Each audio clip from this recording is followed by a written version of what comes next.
All right, today we're going to be talking about two different action potentials that happen in the heart: autorhythmic or nodal cells action potentials, and then also cardiomyocyte action potentials, which we'll go over in a bit. So we have these nodes in our heart: the SA node, AV node, and Purkinje fibers. I guess those aren't really nodes, but they can send a current, just like the SA and AV node, and they send these action potentials. And so this is one, this is two action potentials. This is roughly what it looks like in an autorhythmic cell. And something to know about these, they don't necessarily have a resting membrane potential. Around 60, we see a graded potential start to happen. But basically anything under this threshold is hyperpolarization. And we have three different phases that we'll talk about in this action potential. So we'll start with phase 4. We have what are called HCN channels open, or funny channels. IF. F for funny, I is for current. We'll see I gates or I channels a lot in the heart. But the reason they named them funny channels is because they did something different than any other gate that we've studied so far. And so H stands for hyperpolarized activated. CN is cyclic nucleotide gated or activated. And so what these HCN gates will do, they're cation gates, and when we reach below threshold, these gates will open and allow sodium to rush in and have a graded potential up. So this node will just fire on its own. We'll have a graded potential come up. These HCN will send sodium through. Once we hit threshold, we have these T-type and L-type, calcium gated channels that will open. T-type are less common, they're a bit faster. L-type are more common and they're slow to open and slow to close. And so we noticed instead of a peak like a lot of our action potentials, we have a soft peak, or a soft curve, I guess. And that's because these are slow to open and slow to close. And so these calcium gates will open here, sending this action potential. And then at 3, we have just potassium gates. They're basically voltage potassium gates that will open and drive that membrane potential back down to more negative. And from threshold down to about -60, we'll have an increase or more and more HCN channels open.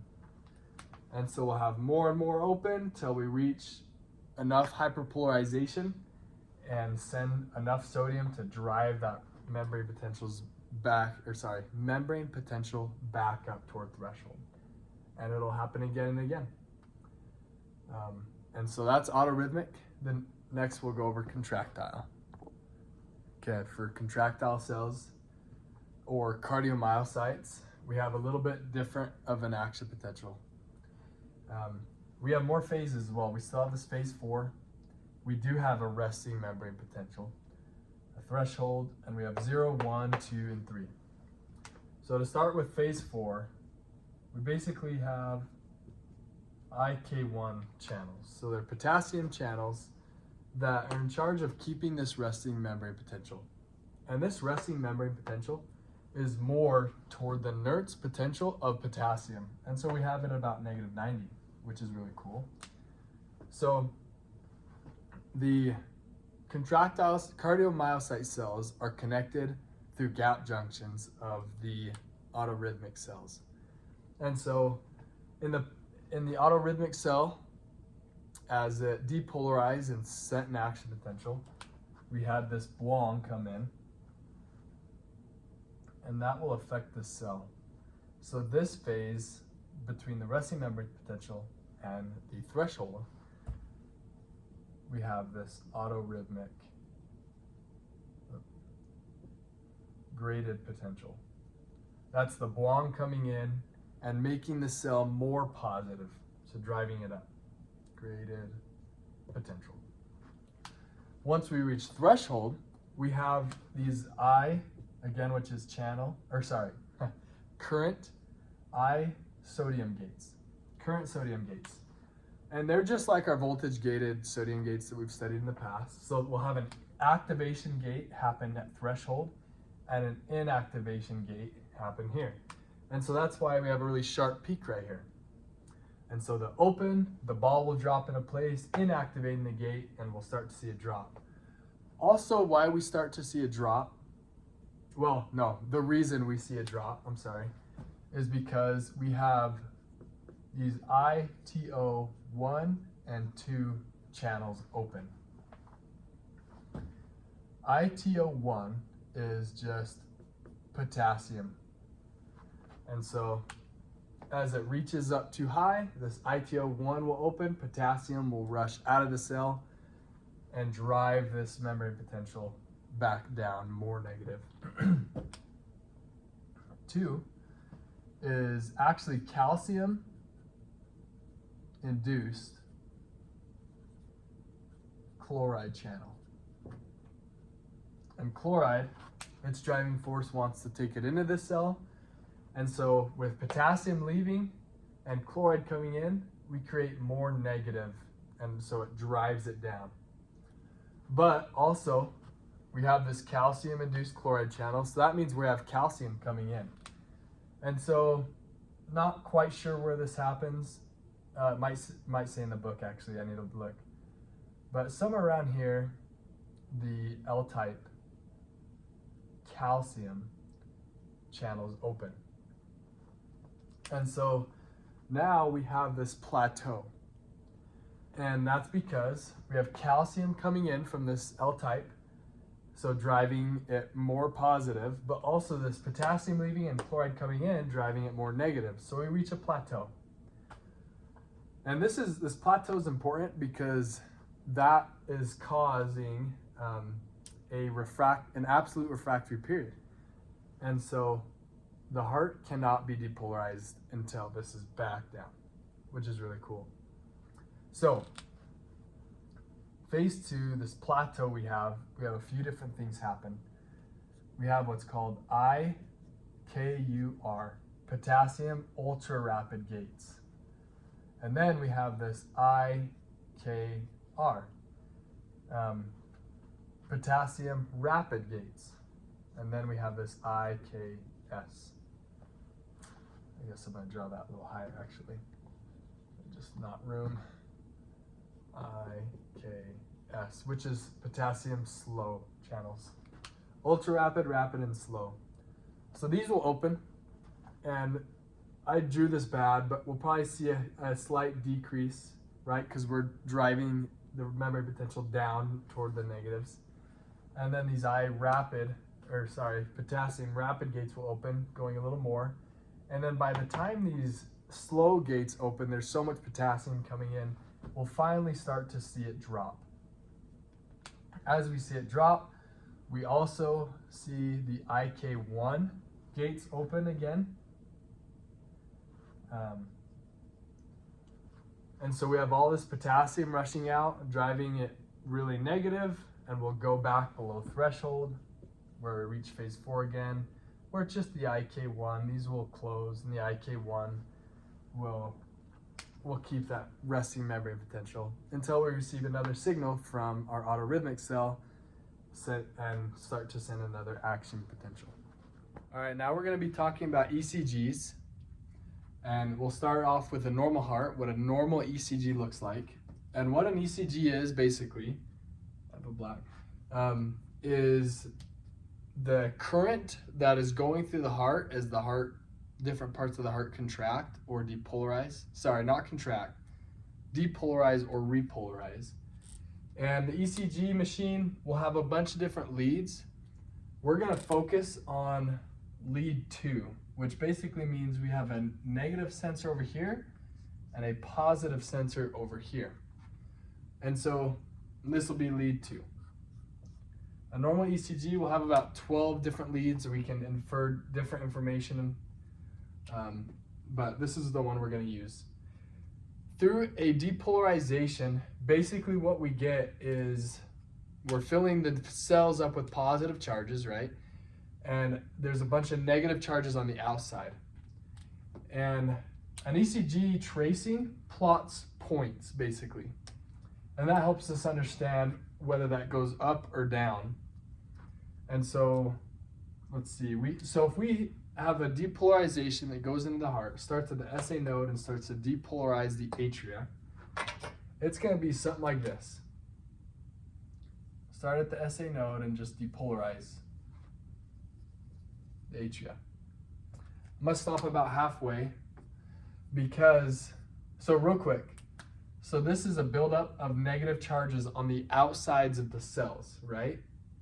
As it depolarizes generally, the net direction is toward this positive charge. So on our EKG tracing, we'll start right here.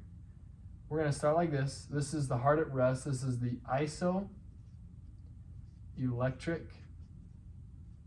point.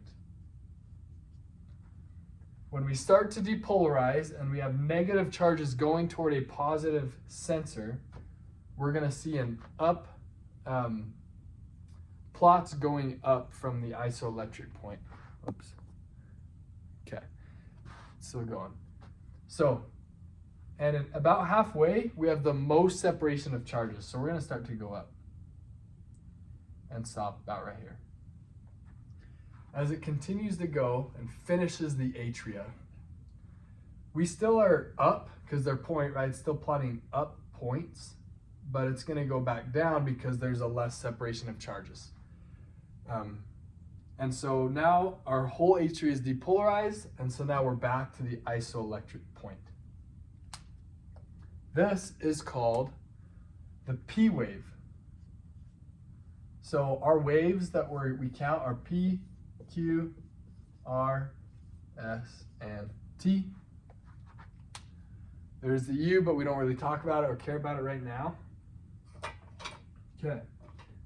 So next what happens, so a little more background. Here's an SA node going to the AV node. And then there's a bundle of His.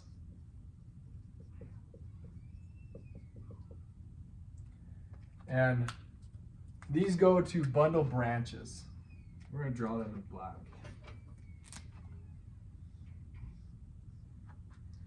And so we're going to send a current down these bundle branches. We're going to do blue. And as we go down these bundle branches, we have a net electrical field that goes toward the negative sensor. And that's because the left atria will actually depolarize first. Left ventricle will depolarize first, and it'll kind of help along this right atria, or ventricle, I keep mixing those up, sending the net electrical field toward the negative. So we have a bunch of negative charges going toward a negative sensor, and so this is a little bit different. We're going to see a valley. I'm not going to do dots because we get it. We're going to see a valley. Actually, we're going to do this.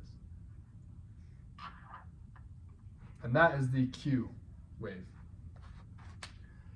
Okay, so next, this signal is going to keep going down these bundle branches and toward the Purkinje fibers, which are wrapped around these ventricles. And it's going to go through the Purkinje fibers and then depolarize everything. So these ventricles are going to mostly depolarize. And so we have a very high peak because this is a lot of muscle to contract or to depolarize. And since we have negative charges mostly going toward this direction, the positive sensor we're going to see are up and a big one. So this is the R peak. Our next one, in this left ventricle, for some reason, this area depolarizes last, and it's called the superior lateral left ventricular wall. And that will send an electrical field kind of back, that's a terrible arrow, back to the negative sensor. And so we have another downward deflection. Okay, this last one, so that's S. So now we have P, Q, R, S. So our last one, T, is basically the heart repolarizing. Sorry, specifically the ventricles repolarizing. The atria repolarize somewhere in here, but because the ventricles are so overwhelming, we don't see a peak or valley for the atria repolarizing. So these ventricles repolarize from the apex up, basically.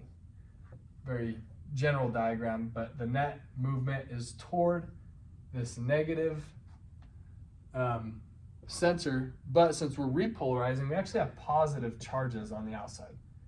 So now it's a positive charge going to a negative sensor. And so that's still, on the ECG, an upward tracing. And so the T wave is something, this is a bad marker, is something like this. And back to our isoelectric point, T wave.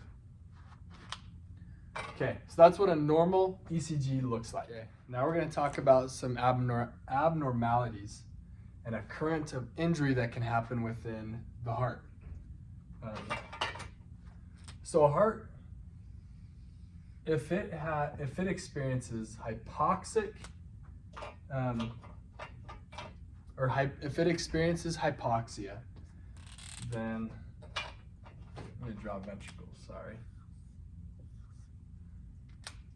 We're going to have a current of injury happen about here. Negative charges on the outside of the cell. And basically what happens is when we have hypoxic cells, the little oxygen we have is going to go to the epicardium because we're not completely hypoxic, we're pretty heavily hypoxic and causing injury, but not as bad as it could be. And so, but it's mostly going to affect this endocardial cells. And so we're going to have this background current of injury, sending an electrical field toward this positive sensor. Negative charges on the outside of the cell. Due to it still being depolarized, it can't repolarize because of this hypoxic state. And so if this was our normal isoelectric point, we have a new baseline or new isoelectric point, and it's higher because we're getting an ECG tracing with an electrical field going to a positive current in the background. So it's going to be right here. So this P wave is actually pretty normal, right? We have the depolarization of the atria. And then we have, let's see, what do we use? We have blue, drop in markers. We're going to have a normal Q wave of these bundle branches being depolarized and sending negative charges to the negative sensor, right?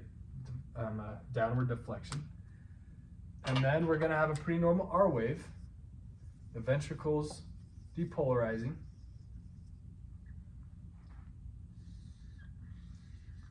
So we have a normal R wave. But then something happens when we finish, when we finish depolarizing. So that last little bit, right, that last corner that finishes depolarizing, now we have all negative charges. And so this background current of injury is no longer being read because it's all negative going to a positive charge. And so it's gonna drop down back to our normal isoelectric point. Oh, this is also called an ST depression, because our isoelectric point, this is our new one, is higher, but when we fully depolarize the ventricle, now it's lower. So we see a depression in the ST wave, or S and T waves. And so we're going to come down, back down to normal, and we're going to have a T wave kind of like that. Where it should have been is like this, right? But it's lower, so we're going to erase that.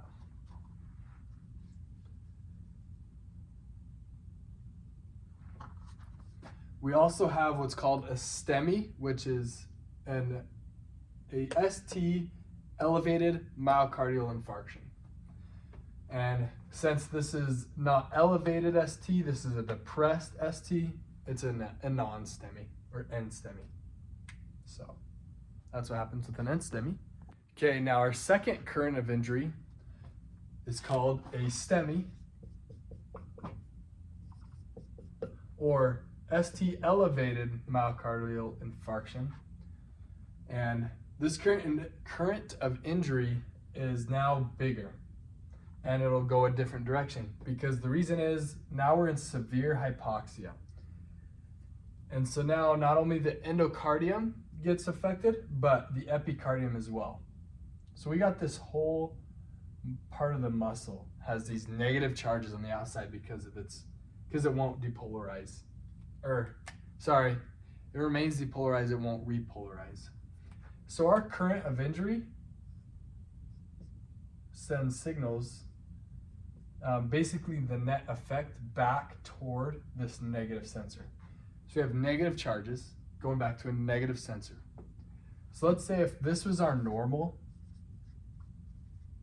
isoelectric point, because it's a negative going to a negative, we dropped. So our new baseline is lower than normal. So we'll put new. Let's see. This is also, well, yeah, ST elevation. So we'll write ST elevation. Okay, so it dropped. So we're gonna go along, have a P wave, right? Our P wave. We're gonna have our Q wave, drop down. This is not exactly how they look. This is very, low battery, sorry. This is very simplified, I guess. And so we have our R wave, right? The ventricles depolarize, so R wave. But then,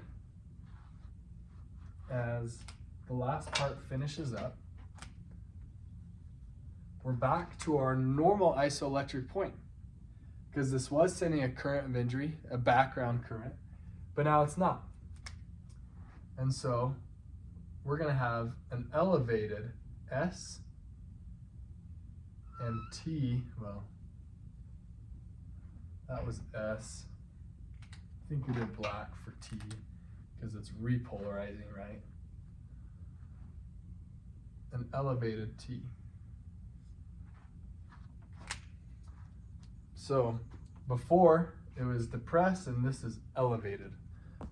Sorry, this right here is actually gonna go back down to our new. Because after we finish repolarizing, this background current of injury will reveal itself again, and we'll go back to our new baseline. So that's an ST elevation, very severe. That's a serious heart attack or transmural infarction when it affects all of the muscle wall. Okay, now we're gonna talk about the effects that the sympathetic system can have on contractile cells. And the parasympathetic doesn't really affect this, at least in the way we're going to talk about. And so we're going to give some definitions. Let's write this little. So inotropic and lusitropic. Inotropic is force of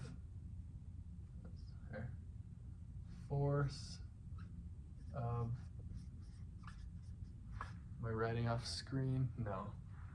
Contraction. Where lusitropic is the speed of relaxation. Okay, so we have this G-coupled protein receptor, and in the sympathetic state, we release epinephrine. So this ligand, epinephrine is going to bind. The alpha-1 receptor is going to actually, here, let me check on something real quick. Okay, this is actually a beta-1 receptor. But anyhow, this is going to activate adenylyl cyclase to make cyclic AMP. It's going to increase cyclic AMP, which makes protein kinase A, PKA. And PKA will do a lot of things. It basically just goes crazy and phosphorylates a bunch of things. And so this sympathetic situation, we're going to see a lot of things affected. It's going to go, I don't know in any order. Okay, so first, before we say where it's going to go, this RYR gate, right, this calcium gate, has calstabin attached to it. And calstabin inhibits the RYR gate. These Circa pumps have phospholambin, which inhibits the Circa pumps. And so this is a cell at rest, and Circa pumps are slower, RYR channels are slower. PKA phosphorylates everything. Calstabin phosphorylates it, cuts it out basically, might deactivate it or inhibit it, I'm not sure. But it increases these RYR gates. So more calcium, 2+, will come out. It will also phosphorylate these L-type calcium channels, and it will increase the opening of these channels, allowing more calcium to come in. So more calcium. So lots of calcium so far. PK will also come around here, and not sure how it does this, but it inactivates phospholambin, which has been inhibiting Circa. So now Circa can pump back calcium faster. That will have to do with lusitropic. We'll get there in a sec. Finally, PKA will phosphorylate this troponin, releasing calcium. Troponin with calcium released, meaning it can increase the speed of relaxation. It'll let go of the actin and allow relaxation to happen quicker.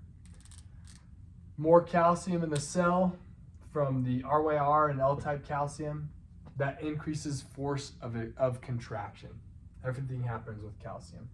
Circa pumps pumping calcium back in really fast, increases the speed of relaxation as well.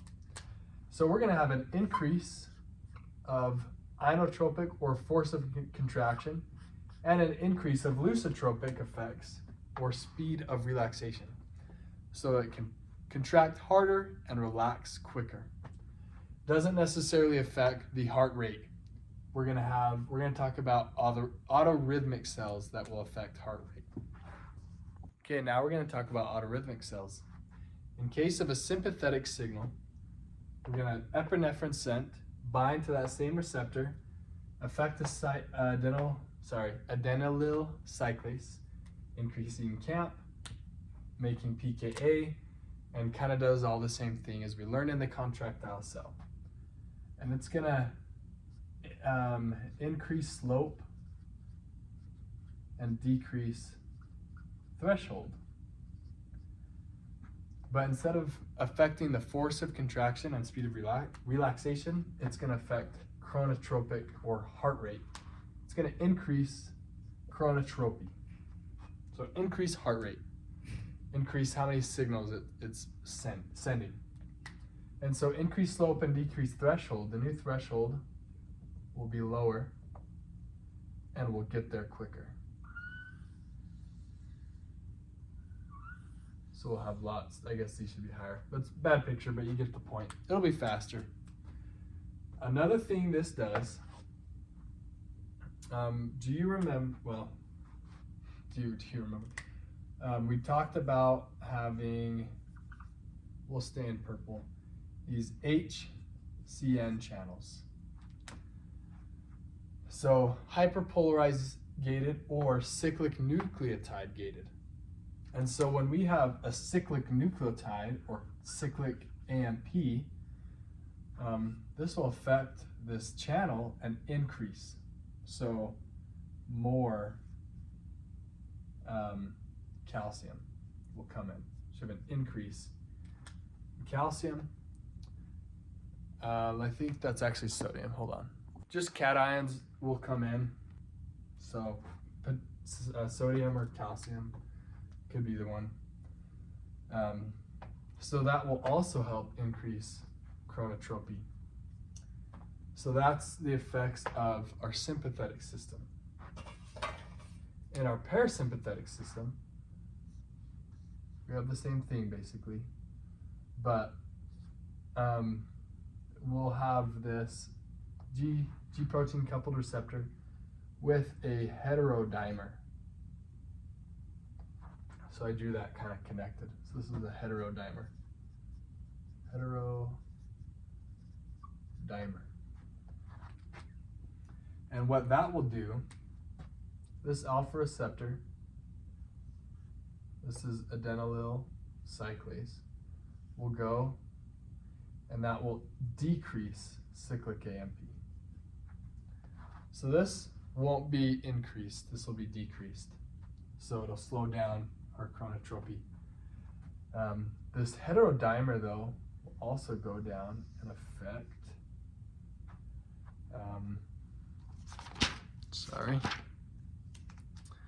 will go down and affect what we call a GIRK channel. G-I-R-K. And our GIRK channel is basically potassium channel that's affected by acetylcholine. So in the parasympathetic system, we'll have acetylcholine as the ligand. Whoops, yeah, ACH, come and bind, right? Decrease CAMP. And decrease CAMP will actually, it will not make pKa, and the threshold will increase and the slope will decrease. So we have a higher threshold, and so now if we start at 60, and the slope will decrease, so we kind of like go really slow, right? So much slower than normal, definitely much slower when the sympathetic system is hitting it. So this will make our chronotropy go down. Back to the GIRK channel, acetylcholine will have this heterodimer affect this and open these gates, so potassium will come in. And so, I'm sorry, gosh dang it, potassium is going to flow out, creating a more negative or hyper polarizing the cell membrane. And that's why we have a higher threshold and a lower slope. So that's what the parasympathetic does and affects chronotropy. Okay, hopefully I can get through this quick. Bear with me as there's a lot of layers and a lot going on. We're gonna start with the atrial, or actually, okay, first this graph is set up. I have our aortic pressure in millimeters of mercury, our atrial pressure, and our ventricular pressure. And instead of, just so you could see it better, I threw in volume in there as well. So this is basically how the left side of the heart contracts and relaxes and gets blood in and out of the ventricles of the heart into the aorta. So we're gonna start with atrial pressure. So we have zero pressure in the atria, but then the atrium is filling up with blood, then it contracts. As it contracts, we see a bump up in pressure, right? So this is atrial contraction. Notice too, this ventricular pressure, the green, is also bumping up, and that's because blood is rushing into the ventricle. Also notice that it's lower than the atrial pressure, and that's why blood wants to rush into it. And so right here, this valve opens, the mitral valve opens, blood comes in, we see this bump in pressures. And then right here, yeah, we'll still go with red. Right here, this is when the AV valve or mitral valve closes. And this is our lub. In the heart, we have a lub-dub. This is our lub sound that comes. And that's the AV valve closing. And now the ventricle is full of blood. So, let's jump over to the volume real quick. So we have this passive filling, and then right here, this little influx, that's with this atrial contraction. So we have this bump up, and it's basically topping off the ventricle. And so at this point, right, we have the ventricle full of blood, the AV valve closes, we have that lub sound, and now the ventricle is going to contract. So this is ventricular pressure. It's going to shoot up. And that's, as the ventricle contracts, that's going to be a lot of pressure coming. And then we're going to drop back down as it relaxes, and it's going to settle with the pressures below the atrial pressure again. So, a couple more points to go over. Let's see. So, in the purple, we have our aortic pressure, right? Right here, this is when the semilunar valve opens. So the aortic semilunar valve opens. Right, we reach such a high pressure that that valve will open, shooting blood into the aorta. So the ventricular volume starts to go down at this point. I guess we'll do that in blue. Ventricular pressure starts to go down at this point. The pressure in the ventricle is still going up as it's contracting, but then we see a bump up in the aortic pressure, but it's a little bit behind. So it goes, and this is our peak pressure in the aorta and peak pressure in our ventricle as it's contracting. So we're going to write ventricle contraction right here. Ventricle, yeah, contraction. I think I spelled that wrong, but that's okay. Okay, now we're gonna go over, oh, you know what? I missed a point on the atrium that's important. After the AV valve closes, we see this little bump in pressure, and that is called a reflective wave. Basically what happens is when that AV valve slams shut, pressures hit that valve and creates a little bump in the atrium. Okay, so back to up here. We're going to talk about this little dip and then bump. Change markers to purple. So right here, this is the semi-lunar valve closing, right? Which makes sense. The ventricle will, ventricle, I think that's actually an A, ventricle. I don't know, doesn't matter. Contracts, and then it's relaxing. That valve, the aorta has such high pressure, it's going to slam that valve shut, and we have another reflective wave right here.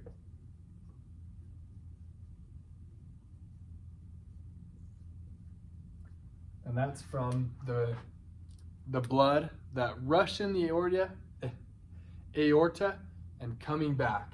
We see another little bump. The semilunar valve closing, this is our dub. So, lub, dub. Atrial valve ventricular valve, or sorry, aortic semilunar valve closing. So we need to talk about this thing called the dichotic notch. If we have a leak in the semilunar valve, we're going to see less of a notch because blood, hold on, I'm sorry.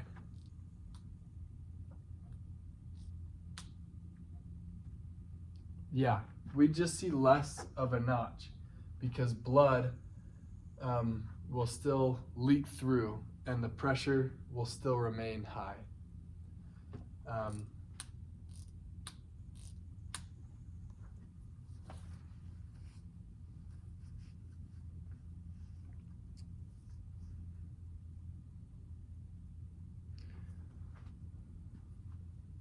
I explained that wrong. If we have a leak in the, I'll erase this too. I'm sorry. So if we have a leak in our, gosh dang. So that's normal. If we have a leak in our semilunar valve, this reflective wave won't be as big. We'll see a smaller wave, or maybe no wave at all. And we have a smaller dichotic notch. If we have plaque in the aorta, it's going to create more pressure when the blood comes back. So we're going to have actually a bigger reflective wave and a deeper dichotic notch. So that's due to plaque. Let's make sure I didn't miss anything. I'll pause it real quick. We didn't quite finish the volume, ventricular volume. So as it's contracting and reaches peak, right, we start to see a decrease in volume as it's sending all that blood out. And as soon as this semilunar valve closes, right, we can trace that down to right about here, and that's when we start to see a buildup of volume again. So those are the stages and the heart sounds and the pressure changes on what goes on during heart contraction.